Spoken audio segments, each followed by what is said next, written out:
Jeeva today பார்வையாளர்களுக்கு வணக்கம். இன்றைய நேர்காணலில் திராவிட முன்னேற்ற கழகத்தின் செய்தி தொடர்பு மாநில குழு துணைத் தலைவர் மருது அழகுராஜ் அவர்கள். தொடர் வணக்கம். வணக்கம். இந்திய அளவில் ஒரு முக்கியமான ஒரு விஷயம் ஓடுது, நீங்க அதை எதிர்கொண்டிருப்பீங்க. என்னங்க திமுக இப்ப யாருங்க இருக்கா? மதச்சார்பின்மை பேசின காங்கிரஸ் இல்ல, கம்யூனிஸ்டுகள் இல்ல, விடுதலை சிறுத்தைகள் இல்ல, இவங்க எல்லாரும் தான் திராவிட இயக்க கொள்கையின் பங்காளிகளா இருந்தாங்க. இந்துத்துவத்துக்கு சிம்ம சொப்பனமா இருந்தாங்க. அப்படியே கொள்கை பங்காளிகளாக திமுகவோட இருந்தாங்க. பெரியார்னாங்க, அம்பேத்கர்னாங்க, மார்க்ஸ்னாங்க. 3 தலைவருடைய சித்தாந்தமும் திமுக இருக்கு, திமுக கூட்டணியில இருக்குன்னாங்க. இப்போ ஒண்ணுமே இல்லையே. தனியா பெரியாரும் அண்ணாவும் நிக்கிறாங்க. அம்பேத்கர் போயிட்டாரு, காரல் மார்க்ஸ் போயிட்டாரு. காங்கிரஸ் ஏதோ ஒரு வகையில ஆன்டி பிஜேபி பேசின ஒரு பெரிய தேசிய கட்சி போயிருச்சு. நேஷனல் பாலிடிக்ஸ்ல என்னங்க பண்ண போறீங்க? மாநிலத்திலயும் அதிகாரம் இல்ல, அங்கேயும் நீங்க இப்ப காங்கிரஸும் உங்களோட இல்ல. அப்போ ஒரே வழி பாஜக தானா? பாஜக ரெடியா இருக்கா? காங்கிரஸ் எதிர்ப்பு, விஜய் எதிர்ப்புல பாஜகவோட சேர போறீங்களா? சேர்ந்துருவாங்க அப்படின்னு பல வலதுசாரிகள், பல பத்திரிகையாளர்கள் விவாதங்களை பேசிட்டே இருக்கிறாங்க. எப்படி சார், வாய்ப்பு இருக்கா? இல்ல, நான் அப்படி கருதல. கொள்கையில இருந்த கூட்டாளிகள் வெளியே போயிருக்கலாம், கொள்கை வெளியே போகல. திராவிட முன்னேற்ற கழகம் திராவிட இயக்கத்தினுடைய சித்தாந்தங்களிலே எனக்கு தெரிய பெரிய அளவில் சமரசம் செய்து கொண்டதில்லை. பாஜகவோடு கூட்டணி வைத்தார்களே என்று நீங்கள் கேட்கலாம். அன்றைக்கு இந்தியா போன்ற ஒரு மிக பெரும் நாட்டுக்கு அரசியல் சிறைத்தன்மை இல்லாம அடுத்தடுத்து தேவகவுடா, குஜராத், வாஜ்பாய், மன்மோகன் சிங், இப்படி அடுத்தடுத்த அரசாங்கங்கள் கவிழ்ந்து தங்கத்தை அடகு வைத்து நாட்டை நடத்துகிற அளவுக்கு மிக மோசமான பேர் கூட திருப்பி அடிபட்டது. ஆமா, மிக மோசமான அளவுக்கு இந்தியா தன் அரசியலால் தனது கட்டமைப்பை, தனது ஸ்ட்ரென்த்தை இழந்துட்டு இருந்தது, வலிமையை இழந்தது. ஒரு நாட்டின் அரசியல் சிறுத்தன்மை குறைஞ்சதுன்னு சொன்னா அந்த நாடு மிக பெரும் பின்னடைப்பை சந்திக்கும். இப்ப நீங்க பர்மானுங்க, நேச்சுரல் கேஸ்ல உலகத்துல 2வது நாடு, டீ கூட்டு மேனுஃபேக்சர்ல உலகத்திலே முதல் நாடு, எல்லா வளமும் நீர் வளத்துல பெரிய நாடு, மழை கொட்டிட்டே இருக்கும். ஏன் பர்மாவால நீங்க அது விழுந்து போய் கிடக்குன்னு சொன்னா அங்க அரசியல் சிறுத்தன்மை இல்லை, டெமோக்ரஸி இல்லை, பொலிட்டிக்கல் ஸ்ட்ரென்த் இல்லை, பார்ட்டிஸ் இல்லை. ஆக அரசியல் சிறுத்தன்மை இல்லாத ஒரு நாடு அடுத்தடுத்து தேர்தலை சந்தித்தால் அந்த நாடு அழிந்து போகக்கூடிய நிலைக்கு போயிடும். அப்படிப்பட்ட ஒரு காலத்துலதான் வாஜ்பாயின் அரசு என்பது நியாயமே இல்லாம 13 மாதத்தில் எதுக்கு கலைச்சாங்கன்னே தெரியாது. அந்த அமைச்சரை வாங்கிடும், எடுத்துருங்க, திமுக வழக்கு போடுங்க, இந்த அமைச்சர் கலைக்கணும், திமுக ஆட்சியை கலைக்கணும், இப்படி எல்லாம் மிக மோசமான கோரிக்கைகளை முன்வைத்து ஒரு அரசாங்கத்தை கவிழ்த்த போது கலைஞர் எடுத்த அந்த முடிவு என்பது பாஜக குறைந்தபட்ச, அதுவும் குறைந்தபட்ச செயல் திட்டம். வீட்டோட மாப்பிள்ளையா போறதுன்றது வேற. புரியுதுங்களுக்கு? நான் மாப்பிள்ளைக்குள்ள அந்தஸ்தோட மரியாதையோட என்னை இப்படி எல்லாம் நடத்தணும், உங்க பொண்ணு நான் பத்திரமா பார்த்துப்பேன், என்னை நீங்க இப்படித்தான் நடத்தணும்னு சொல்லிட்டு தன்னுடைய உரிமைகளை, சுயமரியாதையை இழந்து விடாமல் ஒரு வீட்டுக்கு மாப்பிள்ளையா போறதுன்றது வேற. 2வது ரகமத்தை தான் திமுக அன்றைக்கு எடுத்தது. வாஜ்பாயை உங்களுக்கு சப்போர்ட் பண்றோம், 13 மாதத்தில் உங்கள் அரசாங்கம் கலைக்கப்பட்டதிலே எங்களுக்கு உடன்பாடு இல்லை, இந்த நாட்டுக்கு ஒரு ஸ்திரத்தன்மையுள்ள ஒரு அரசியல் தேவை, அதற்கு காங்கிரஸ் தயாரா இல்லை, அவங்ககிட்ட அந்த போதுமான அளவுக்கு எண்ணிக்கையும் இல்லை, உங்களை நாங்கள் ஆதரிக்கிறோம், ஆனால் நீங்கள் இதையெல்லாம் செய்யக்கூடாது. ஆனா அமைச்சரவையிலும் பங்கு பெற்றாங்க. ஆமா, 370 கையில் எடுத்துக்கொண்டு காஷ்மீரை தொந்தரவு பண்ணக்கூடாது, அயோத்தியில் ஆலயம் கட்டுறேன், ராமர் கோவில் கட்டுறேன்னு சொல்லி பிரச்சனை பண்ணக்கூடாது, சிறுபான்மை மக்களை நிந்திக்கக்கூடிய சட்ட திருத்தங்களை, சட்டங்களை கொண்டு வரக்கூடாது. அதெல்லாம் மூடியாச்சுல இப்ப வந்தது. ஆனால் அன்றைக்கு வாஜ்பாய் மீது இந்த அழுத்தங்களை எல்லாம் கொடுத்து ஒரு அரசாங்கத்தை உருவாக்கினார்கள். அன்றைக்கு இருந்த சூழல் வேற. ஆனால் இன்றைக்கு அப்படிப்பட்ட சூழல் இருப்பதா நான் கருதல. இன்றைக்கு கொள்கை கூட்டாளிகள் கூட வெளியே போயிருக்கலாம், ஆனால் அவர்கள் எல்லாம் பாராளுமன்ற தேர்தல் வருகிற போது மீண்டும் திமுகவின் வரக்கூடிய சந்தர்ப்பம் இருப்பதாக நான் கருதுகிறேன். ஆனா இடதுசாரிகள் இந்த பட்ஜெட் எல்லாம் கடுமையா விமர்சனம் பண்ணி, நான் இந்த கரப்பான் பூச்சின்னு ஒரு அமைப்பு உருவாகி இந்திய அரசியலுக்கே, குறிப்பாக ஆளும் பாஜகவுக்கு ஒரு பெரிய த்ரெட்டா வந்துட்டு இருக்காங்களே, அதுவே கூட ஒருவேளை பாஜகவினுடைய திட்டமாக கூட இருக்கலாம். காங்கிரஸை டோட்டலாவே சைலண்ட் பண்ணிடுவோம். காங்கிரஸ் அவங்களை பொறுத்து அவங்க கனவு என்ன? கழகங்கள் இல்லாத தமிழகம், காங்கிரஸ் இல்லாத பாரதம். காங்கிரஸ் போன முறை 100 சீட்டு கொண்டாங்களே, இவங்களுக்கு பாஜக எதிர்ப்ப இது மூலமா டைலூட் பண்ணி, நீங்க நல்லா புரிஞ்சுங்களேன், 3வது ஒரு சக்தியை உருவாக்கி 2ஆம் சக்தியை பலவீனப்படுத்துது. 100 சீட்டு வந்துச்சுல காங்கிரஸ் கூட்டணி, அவ்வளவுதான். அது போல ஒரு திட்டத்தை தான் இப்பொழுது எப்படி தாவேகாவை பலப்படுத்தி அவர்களுக்கு வேண்டியதெல்லாம் செய்து கொடுத்து 2 திராவிட இயக்கங்களை வீழ்த்துவதற்கு ஒரு வாய்ப்பாக பாஜக பின்னிருந்து வேலை செய்ததோ, அது போல இந்திய அரசியலிட காங்கிரஸை மேலும் பலவீனப்படுத்தி, ஏன்னா இப்பவே பிஜேபி அறுதி பெரும்பான்மை இல்லை, நிதிஷ்குமார்டையும் சந்திரபாபு நாயுடும் முட்டுத்தூக்கு கொடுக்கலாம். எம்பி இப்ப மம்தாட்ட இருந்து நிறைய எம்பி தனியா ஆதரவு, ஆட்களை விலைக்கு வாங்குவது என்பது வேறு. நீங்கள் தேர்தல்களுடைய அரசியலையும் மக்களையும் விளக்குவாங்க என்பது சாத்தியமாகாது. நான் ஒரு எம்பி, நான் போயிட்டேன்றக்காக எனக்கு வாக்களித்த மக்கள் எல்லாம் அப்படியே ஷிஃப்ட் ஆக மாட்டாங்க. அப்படி வந்துட போறது கிடையாது. அப்படி எடுத்துக்க முடியாது. பாரதிய ஜனதா கட்சிக்கும் ஆன்டி இன்கம்பன்சி 15 வருஷம் ஆன்டி இன்கம்பன்சி வேலை செய்யும். 15 வருஷத்துல இப்ப அவர்களுக்கு எல்லாமும் பிஜேபிக்கு தலைவலியாக மாறிக்கொண்டிருக்கிறது. இப்பொழுது கூட நீங்க பாருங்க, அவங்க தடுப்பாட்டம் ஆடிட்டே இருக்காங்க. தடுப்பாட்டங்கள் ஆடுறவங்க வேகமா அவுட் ஆயிடுவாங்க. நீங்க டிஃபென்ஸ் ஆடுற போதுதான் பெரிய பிளேயரோட அவுட் ஆயிடுவாங்க. அஃபென்ஸ் தைரியத்தோடு ஆடக்கூடியவனுக்கு ஆட்டம் நல்லா இருக்கும். பாரதிய ஜனதா கட்சி தடுப்பாட்டத்தை நோக்கி நடந்து கொண்டிருக்கிறது. எப்படி தடுப்பது? விவசாயிகளை எப்படி தடுப்பது? மாணவர்களை எப்படி தடுப்பது? இப்படியான ஒரு நிலையில, ஒரு குழப்ப நிலையில் பாஜக இருக்கிறது. அந்த பாஜக என்ன நினைக்கிறது என்று சொன்னால், இரண்டாம் சக்தியா இருக்கக்கூடிய காங்கிரஸ் பலவீனமானால் போதும் என்று நினைக்கிறது. ஆனால் என்னை பொறுத்தவரை இப்பவுமே காங்கிரசுக்குள்ளேயே குழப்பம் இருக்கிறதா நான் கருதுறேன். ஏதோ தமிழ்நாட்டில் ஒரு ஆட்சிக்கு வருவதற்கு ஒரு அமைச்சரவைக்காக விஜயோடு எடுத்த முடிவு என்பது சரியா என்கிற கருத்து காங்கிரசுக்குள் இருக்கிறது. அந்த குழப்பம் இருக்கிறது. அதனாலதான் நீங்க என்னோட பாருங்க, ப சிதம்பரம் போன்றவர்கள்லாம் மாறி மாறி பேசுறாங்க. இங்க அமைச்சரவையில போயிட்டோன்றக்காக இதுல இருந்து விலகி போனது அர்த்தம் கிடையாது. இந்தியா கூட்டணியில திமுக இருக்குன்னு சொன்னாங்க. இந்தியா கூட்டணியில திமுக இன்னும் நீடிக்குதுன்னு அவங்க சொல்லிட்டு இருக்காங்க. நான் இதைத்தான் நான் சொல்ல வரேன். தேசிய அரசியல் குறிப்பாக நடப்போகிற நாடாளுமன்ற தேர்தல் என்பது திராவிட முன்னேற்ற கழகத்தை தவிர்த்து விட்டு தென்னகத்து அரசியலை தீர்மானிக்க முடியாது. திமுக ஒரு மிக பெரும் பங்கைத்தான் செய்யும். அதுவும் மாநிலத்துல அரசாங்க ஆட்சியில இல்லாத காலத்துல பூராமே நீங்க பாத்தீங்கன்னா தேசிய அரசியல்ல திமுக பெரிய லெவல்ல சைன் பண்ணிருக்கு. ஆட்சியில் இல்லாத காலத்தில் கூட தேசிய அரசியல் 2000 இங்க அதிமுக இருந்தப்ப மன்மோகன் சிங்கோட கூட்டணி இருந்து அவங்க இது பண்ணாங்க. ஆமா ஆமா. இப்ப நீங்க 2004ல நாம இங்க ஆட்சியில இல்ல. ஆமா ஆமா. ஏடிஎம்கே ஆட்சி. ஆனா சென்ட்ரல்ல 40 சீட்டு ஜெயிச்சு போனாங்க. ஆமா. அதாவது மாநில அரசியலுடைய அதிகாரத்தில் இல்லாத காலகட்டத்தில் திமுக மிக பெரிய அளவுல தேசிய அரசியல கோல் வச்சு இருக்கிறது. அதனால இப்ப காங்கிரஸ் இல்ல பாஜக ரெண்டு தேசிய கட்சி இல்லாம தனித்து இவங்க விபி சிங் மாதிரி ஒரு ஏன் நீங்க தேவிலால் காலத்துல தேசிய முன்னணி உருவான மாதிரி ஒரு மூன்றாம் சக்தி உருவானா என்ன பண்ணுவீங்க? முலாயம் சிங் யாதவ், மம்தா பானர்ஜி, அகிலேஷ் யாதவ்,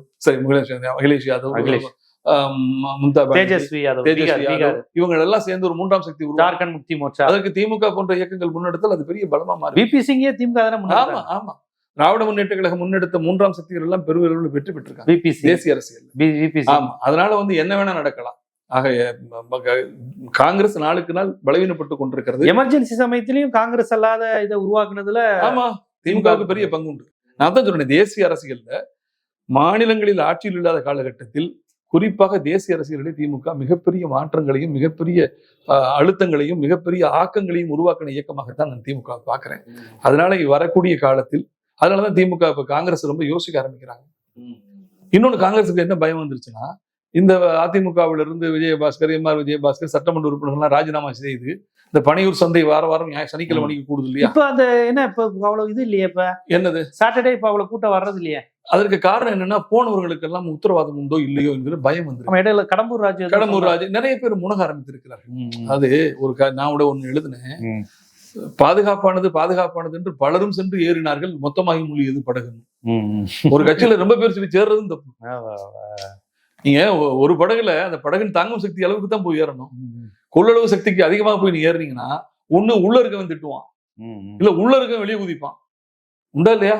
அல்லது நமக்கு இடம் கிடைக்கலன்னு சொல்லி ஏறினவன் இடம் கிடைக்கலன்னு சொல்லி கீழே குதிப்பான். ஏதோ இருக்கிறவன் தள்ளி விடுவான். ஆக என்னை பொறுத்தவரை அது தாங்கும் சக்தியை கடந்து அதிமுகவை விட்டு அப்படியே போய் அங்கே சேர்றன்றது அதனாலதான் இப்ப கொஞ்ச நாளா யோசிக்க ஆரம்பிச்சிருக்காங்க. அனைத்து இந்திய அண்ணா திமுக தன்னை நிலைநிறுத்திக் கொள்வதற்கு தயங்கி விட்டது.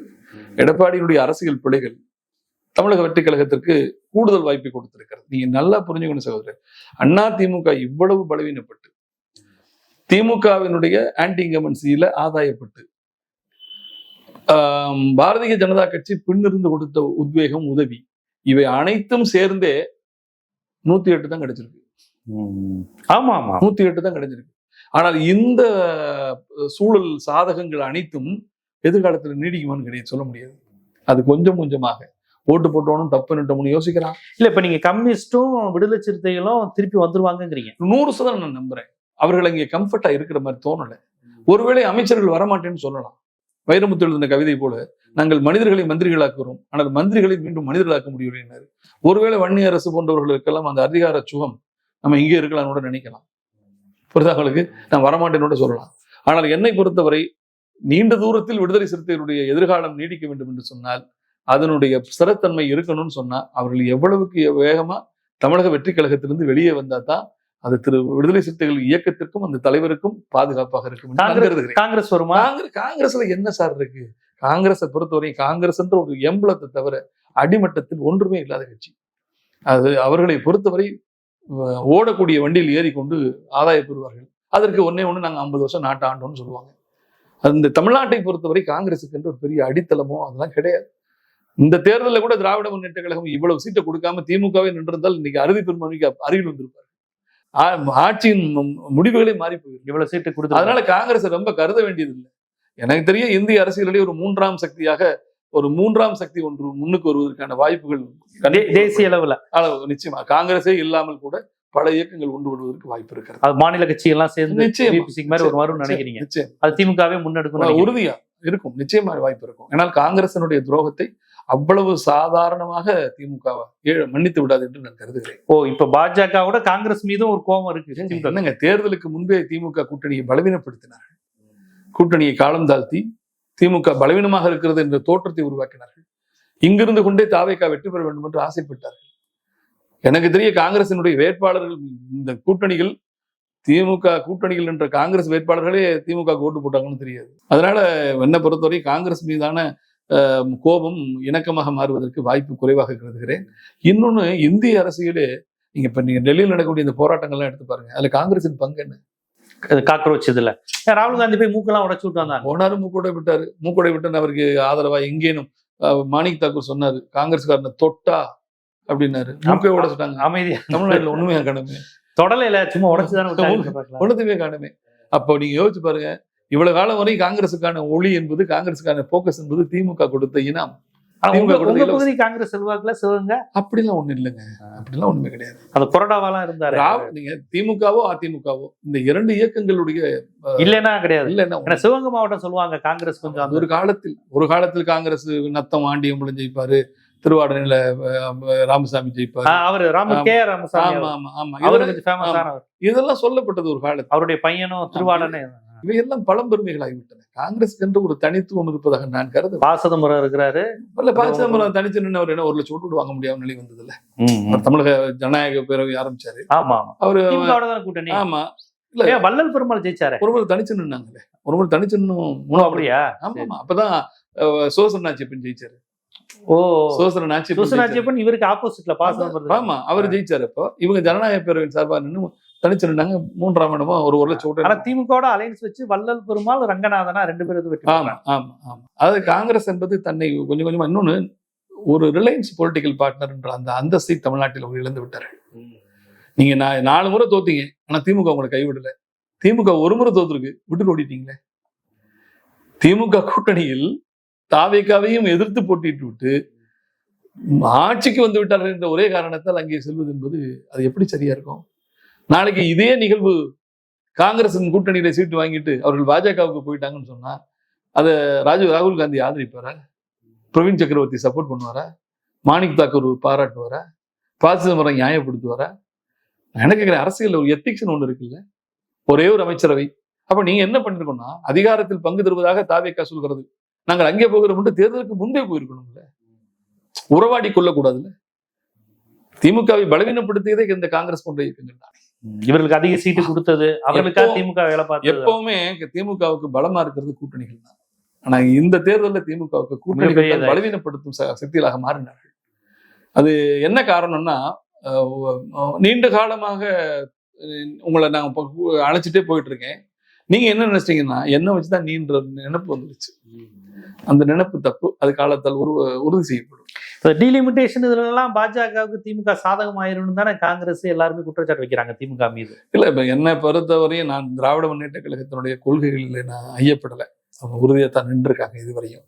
அப்படி ஒரு நிலைப்பாட்டை ஆதரித்தால் கூட அது தமிழகத்திற்கு பங்கம் வராத, தமிழகத்தினுடைய உரிமைகளுக்கு அந்த வீதாச்சாரம் அது என்னன்றதெல்லாம் பார்த்துதான் முடிவு செய்வாங்க. நான் சொன்னல, இன்னும் அவங்க வெளியிடல, அதெல்லாம் ஒண்ணு சரியில்லை. வாஜ்பாயோடு கூட்டணி வைத்தாலும் திமுகவினுடைய அழுத்தங்களுக்கும் திமுகவினுடைய வேண்டுகோளுக்கும் திமுகவினுடைய வற்புறுத்தல்களுக்கும் இணக்கமாகி ஒரு குறைந்தபட்ச செயல் சட்டத்தின் அடிப்படையில் தானே ஆதரிச்சாங்க. அதுபோல நீங்க பிஜேபியினுடைய ஒரு விஷயத்த ஒருவேளை பொலிட்டிக்கலி சில விஷயங்களுக்காக சப்போர்ட் பண்ண முடிவு பண்ணா கூட தமிழ்நாட்டினுடைய உரிமைகளை தாரை வார்த்து விட்டு இந்த வேலையை திமுக செஞ்சது கிடையாது. இது போல திமுக இதுக்காக எவ்வளவோ இழப்புகளை சந்தித்திருக்கிறது. மாநில உரிமைகளிலே சமாதானம் செய்து கொள்கிற வேலை திமுக செய்ததே கிடையாது. ஒண்ணு சொல்லுங்க பார்க்கலாம். உன்னா நம்ம அதை கச்சத்தீவுன்னு சொல்லுவோம். சரி, திமுக வந்து கச்சத்தீவு போயிடுச்சு, காங்கிரஸோடு கூட்டணி வச்சு அதிமுக வாங்கி கொடுக்க முடிஞ்சதா? அவை என்ன காரணம்? அன்றைக்கு அரசியல் வேறுமாறாக இருந்தது. இந்த நாட்டினுடைய மத்தியில் ஆளக்கூடியவர்கள் ஒரு சர்வாதிகார மனப்பான்மையோடு நாங்கள் எதை வேணாம் செய்யலாம் என்கின்ற ஒரு காலம் அன்றைக்கு இருந்தது. அதை தடுப்பதற்கு முயற்சித்தாலும் முடியாத ஒரு நிலை வந்தது. ஈழத்தில் நடந்த இன அழிப்பை திமுக பழி சொல்லுவோம். அடுத்த நாட்டின் மீது போர் நடத்தக்கூடிய முடிவுகளை யார் எடுப்பார்?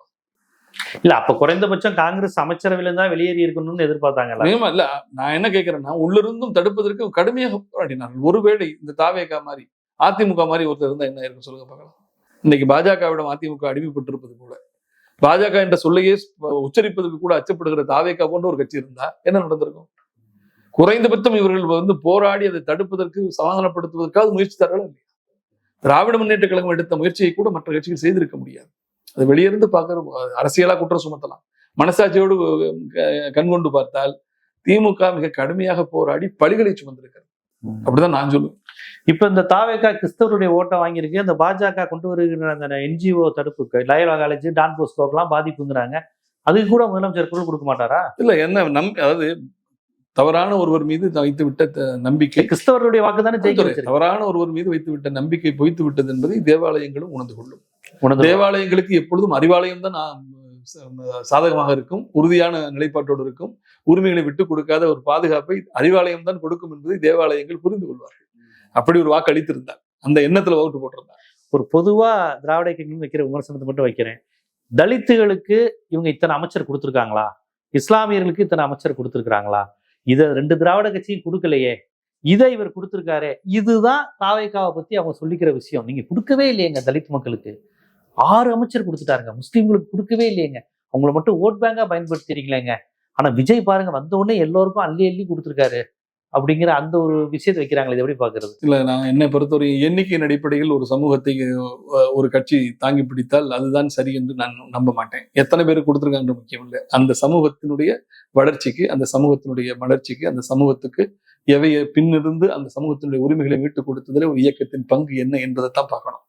என்னை பொறுத்தவரை திராவிட முன்னேற்ற கழகம் பட்டியலின சமூக மக்களுக்காக மிக கடுமையாக பின்னின்று போராடிய இயக்கம், அவர்களுக்கு உரிய உரிமைகளை கொடுத்த இயக்கம். இப்ப இல்ல, நீங்க திமுக முதல் நீதிபதி தலித் நீதிபதியில இருந்து முதல் அமைச்சர்ல இருந்து நீங்க கணக்கு பண்ணிட்டே வாங்க. மத்தியில் இருக்கக்கூடிய தன் அன்றைக்கு கலைஞரின் பேரன் என்று சொல்லும்போது கூட தயாநிதி மாறனுக்கு ஜவுளித்துறை தான் கொடுத்தாங்க. ஆனால் இந்த நாட்டினுடைய அன்றைக்கு அலைக்கற்றை என்பது வளர்ந்து வரும் விஞ்ஞான யுகத்துல ராசாவுக்கு தான் அந்த பெரிய துறை. வயசு 30 கூட ஆகல. ஆமா, அந்த துறையிலே அவர் வந்து அமர்ந்ததை அன்றைக்கு காணப்பொறுக்காதவர்கள் அவர் மீது கொண்டு வந்த மிக கடுமையான குற்றச்சாட்டுகள் அவர் ஆட்பட்டு கிடந்த போது அவரை கைவிட்டு விடாமல் நின்று அவரோடு தோளோடு தோல் நின்று அவரை நிரபராதி என்று நிரூபிப்பதற்கு பல வகையிலும் உறுதுணையாக நின்ற இயக்கம் திமுக. திராவிட முன்னேற்ற கழகத்தை பொறுத்தவரை பட்டியலின சமூக மக்களுக்கு எண்ணிக்கையின் அடிப்படையில் பார்த்தால் தாவேகா கூடுதலாக செய்தது போன்ற ஒரு மாய தோற்றம் உருவாக்கப்பட்டிருக்கிறது தவிர அது உண்மை அல்ல. திமுக என்றைக்குமே இந்த தோற்றங்களை கொடுத்து மக்களை ஏமாற்றுவது என்பது திமுகவிடம் இல்லை. அப்படி பார்த்தா எண்ணிக்கையில் ஒரு 10 பேரை கொடுத்துட்டா சரியாயிடுச்சுன்னா அது தப்பு, அது கிடையாது உண்மை. மக்களுடைய அவர்களுடைய இடஒதுக்கீடு, அவர்களுக்கான உரிமை, இந்த விவகாரங்கள்ல நீங்க முதல் சட்டம் ஒழுங்கு டிஜிபி 89ல கலைஞர் தான் கொடுத்தாரு. பட்டியல் சமூகம் இதுவரையும் சட்டம் ஒழுங்கு டிஜிபி கிடையாது மாட்டாங்க. ஆமா, நீங்கள் அமைச்சர்களே பாத்தீங்கன்னா பரிதி இளம் எழுதிய தகவல் தொழில்துறை அமைச்சராக்குனாங்க. பிற்பட்டோர் நலம், ஆதிராவிட நலம் என்கின்ற அந்த இலக்கணத்தை மாற்றி அந்த சின்ன வட்டத்துக்குள் தான் அவர்களை அடைப்போம் என்பதை எல்லாம் தகர்த்தெறிந்தது திமுக தான்.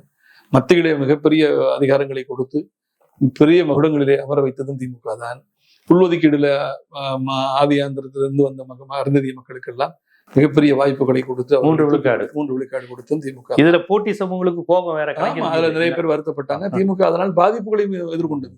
திமுக இந்த இடஒதுக்கீடுகளில் கொடுத்த சில விஷயங்கள் ஆதாயத்தை விட பாதிப்புகளை எதிர்கொண்டது. ஆனால் பாதிப்புகளை பத்தி கவலைப்படாம அடிப்படை நியாயம் என்ன என்பதை பார்த்து செய்தாங்க. இதெல்லாம் நீங்க வந்து வெளியே சொல்லிட்டே போகலாம். அதனால எண்ணிக்கையின் அடிப்படையில் சொன்னால் அது தவறு. எப்படி சிறுபான்மை மக்களுக்கு தாவேகா பாதுகாப்பு என்று சொன்னால் அது ஒரு நகைச்சுவை. அது ஒரு நகைச்சுவை. இன்னைக்கு நீங்கள் சொன்னது போல சிறுபான்மை மக்களுடைய உரிமைகள் ஒரு பக்கம் பறிபோய் கொண்டிருக்கிறது. அவர்களுடைய அந்த தன்னார்வ தொண்டு நிறுவனங்களுக்கு வரக்கூடிய உலகளாவிய உதவிகளை எல்லாம் கல்வி நிறுவனம், பள்ளிக்கூடங்கள் கொண்டு வந்து சட்டங்களை கொண்டு வந்து நெறித்து அதை தடுக்கிறார்கள். இதுக்கெல்லாம் ஒரு வார்த்தை அவர் பேசுவாரா? பாஜகன்னு பேசுவாரா? ஆனா திராவிட முன்னேற்ற கழகம் போராடும். பாராளுமன்றத்துல எதிர்ப்பு தெரிவிச்சுட்டாங்களே. சொல்றேன், பாராளுமன்றத்துல எதிர்ப்பு தெரிவிப்பாங்க, குரல் எழுப்புவாங்க. நான் கேட்கிறேன், NIA சட்டங்கள் எல்லாம் வந்தது, இஸ்லாமியர்களுக்கு பாதிப்புன்னு தெரிஞ்ச உடனே திமுக களத்தில் இறங்கி போராட்டுச்சுல, அன்னைக்கு எங்க போனாரு விஜய்? சொல்லுங்க, குரல் கொடுத்தாரா?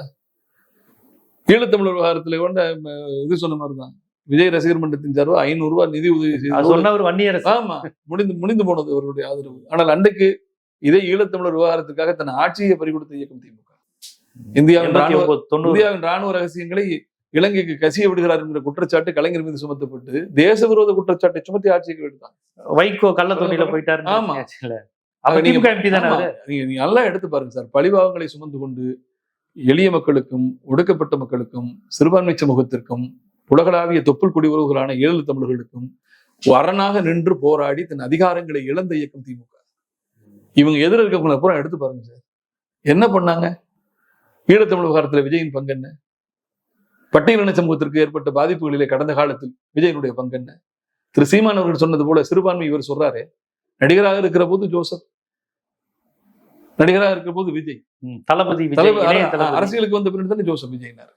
அவர் சொன்னது போல 2 தொகுதிகளுமே எப்படி தேர்வு செஞ்சாங்கன்றது தெரியாதா? ஆக என்னை பொறுத்தவரை மதத்தை, சாதியை முன்வைத்து அரசியலை மிக லாபகமாக, ஜாதியை ஒழிக்கிறேன் என்று சொல்வது போய் ஜாதியை வைத்துத்தான் அரசியலை இவர்கள் நடத்துகிறார்கள் என்பதற்கு 1000 சாட்சிகள் இருக்கு. அதாவது சீமான் வெளிப்படையா பேசியிருக்காரு. அரசியலில் ஒரு இயக்கத்தில் நாம் சார்ந்திருக்கிற போது ரொம்ப வெளிப்படையாக எல்லாம் பேச முடியாத தர்ம சங்கடமும் நமக்கு இருக்கிறது. ஆனா என்னை பொறுத்தவரை விஜயிடம் வார்த்தைக்கும் வாழ்க்கைக்கும் நிறைய இடைவெளி இருக்கிறது. அவர் சொல்வது ஒன்றாக இருக்கிறது. என்னை பொறுத்தவரை ஆட்சிக்கு வந்த உடனே திமுக தலைவர் வீட்டுக்கெல்லாம் போனாரு. ஆமா ஆமா, நான் கூட பார்த்தோம், அவர் பெருந்தன்மையோடு தானே இருக்கிறாருன்னு பார்த்தோம். ஆனால் அதுக்கு பிறகு அப்பா என்று கேலி செய்கிறார். அரசியல் அது என்னங்க செய்து? ஒரு முதலமைச்சரை உறவு சொல்லி நீங்க எந்த தலைவரையும் மாமா மச்சான்னு சொன்னது கிடையாது. இப்போ உங்களை மச்சான் விஜய்னு சொன்ன ஒத்து போற தப்பு இல்லையா? கண்டிப்பா. கேலி கிண்டல் செய்யலாமா? எல்லாமே தப்பா இருக்குது. இவர் செய்வது ஒன்றாக இருக்கிறது, ஆனால் இப்ப சொல்வது ஒன்றாக இருக்கிறது. இரண்டுக்கும் இப்போ உண்மை இல்லை. இவையெல்லாம் மக்களிடையே கொஞ்ச காலத்தில் ஒரு மயக்கத்தில் வாக்களித்த மக்கள் கொஞ்ச காலத்தை அப்படி பார்த்தீங்கன்னா சீர்தூக்கி பார்ப்பாங்க. கொஞ்சம் கொஞ்சமாக தாவேக்கா தோலுரிக்கப்படும். அவர்களுடைய உண்மையான அந்த நோக்கம் என்ன? அதிகாரத்தை கைப்பற்றுவதற்கு இவர்கள் என்னவெல்லாம் செய்திருக்கிறார்கள், எப்படியெல்லாம் பிரச்சாரம் செய்திருக்கிறார்கள், எப்படியெல்லாம் மயக்கங்களையும் ரீல்ஸ் மீம்ஸ்களை வச்சு. உண்மையாகவே சொல்றேன், அரசியல் அதிகாரத்தை கைப்பற்றுவதற்கு எப்படி சூழ்ச்சி அரசியலை கையில் எடுக்கலாம் என்பது எனக்கு இந்திய அரசியலுக்கு ஒரு முன்னோடி இயக்கமாக தாவேக்காவை பார்க்கிறேன். ஆனால் அதுவே அவர்களை வீழ்த்தும். கண்டிப்பா அப்படிதான் நான் நம்புறேன். பல்வேறு விஷயங்கள், ஏன்னா உங்களுக்கு திராவிட அரசியல், இந்த மொழி சார்ந்து நடைபெறுகின்ற அரசியல், சமூக நீதி, இடஒதுக்கீடு, தேசிய அரசியல், எல்லாவற்றிலையும் உங்களுக்கு ஒரு பங்கு இருக்கு. அரசியல்வாதியா, பத்திரிகையாளரா, எழுத்தாளரா, கவிஞரா, அரசியல் பகுப்பாய்வாளரா, பல்வேறு தேர்தலில் கலைஞரோடு, ஜெயலலிதாவோடு, வாழப்பாடி ராமமூர்த்தின்னு பல்வேறு அனுபவங்கள் இருக்கு. ஏன் OPS CPS ஏன் விடணும், அவங்களே சேர்த்து எல்லாருனால அந்த நுட்பங்கள் உங்களுக்கு எல்லாம் தெரியும். அதுல இருந்து இந்த அரசு, இந்த கான்செப்ட், இந்த தேசிய கட்சிகள், 3வது அணி, இதெல்லாம் எப்படி பாக்குறீங்கிறத ரொம்ப விரிவா துல்லியமா உங்களுடைய பாணியில மக்களுக்கு எடுத்து வச்சீங்க. மிக்க நன்றி. மிக்க நன்றி.